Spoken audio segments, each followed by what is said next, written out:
اعوذ باللہ من الشیطان الرجیم بسم اللہ الرحمن الرحیم۔ وضو اور غسل کے بدلے تیمم کرنے کا آسان اور پریکٹیکل طریقہ۔ مومنین، ویڈیو کو آخر تک دیکھیں۔ آج کی اس ویڈیو میں آیت اللہ العظمیٰ سید علی سیستانی اور آیت اللہ خمینی کے فتویٰ کے مطابق تیمم کا ایک آسان طریقہ آپ کی خدمت میں عرض کرنے جا رہے ہیں۔ انشاءاللہ اگلی ویڈیو کے اندر وہ تمام احکام آپ کی خدمت میں عرض کریں گے، وہ تمام موارد آپ کی خدمت میں عرض کریں گے کہ جن موارد میں انسان وضو یا غسل کے بدلے تیمم کر سکتا ہے۔ وہ چند موارد ہیں، ان تمام موارد سے بھی آگاہی لازمی ہے۔ انشاءاللہ اگلی ویڈیو میں وہ تمام موارد آپ کی خدمت تک پہنچائیں گے۔ تو شروع کرتے ہیں کہ تیمم کرنے کا پریکٹیکل اور آسان طریقہ کیا ہے۔ سب سے پہلے آپ نے نیت کرنی ہے۔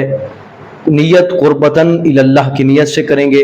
اگر آپ نے وضو کے بدلے تیمم کرنا ہے یا غسل کے بدلے تو آپ اسی طریقے کے مطابق نیت کریں گے، اور نیت کرنے کے بعد آپ نے اپنے دونوں ہاتھ، تیمم میں سب سے پہلے یہ ایک بات یاد رکھیں کہ اگر آپ کے ہاتھوں پہ کوئی انگوٹھی موجود ہے، کوئی کڑی موجود ہے، تو تیمم کرنے سے پہلے اپنی انگوٹھی کو اپنے ہاتھوں سے اتار لیں، اور آپ کے ہاتھوں میں کوئی بھی انگوٹھی نما چیز نہیں ہونی چاہیے۔ آپ نیت کریں گے۔ نیت کرنے کے بعد آپ نے سب سے پہلے دونوں ہاتھ اپنے مٹی پہ مارنے ہیں۔ پاک مٹی ہو، پاک ریت ہو، آپ نے اس پہ اپنے دونوں ہاتھوں کو مارنا ہے۔ پھر آپ نے اگر چاہیں تو آپ اس مٹی کو اس طرح کر کے جھاڑ لیں۔ پھر اس کے بعد آپ نے اپنے ان دونوں ہاتھوں کو جہاں سے آپ کی پیشانی کے بال اگتے ہیں، یعنی یہاں سے آپ نے یہاں پر رکھنا ہے، اور پھر آپ نے ایک دفعہ دائیں جانب ہاتھوں کو پھیرنا ہے، پھر آپ نے بائیں جانب، پھر اور آپ کی یعنی جو یہ دو انگلی ہیں درمیان والی چھوٹی انگلیاں، پھر آپ نے ان کو یہاں تک یعنی ناک تک لے کر آنا ہے۔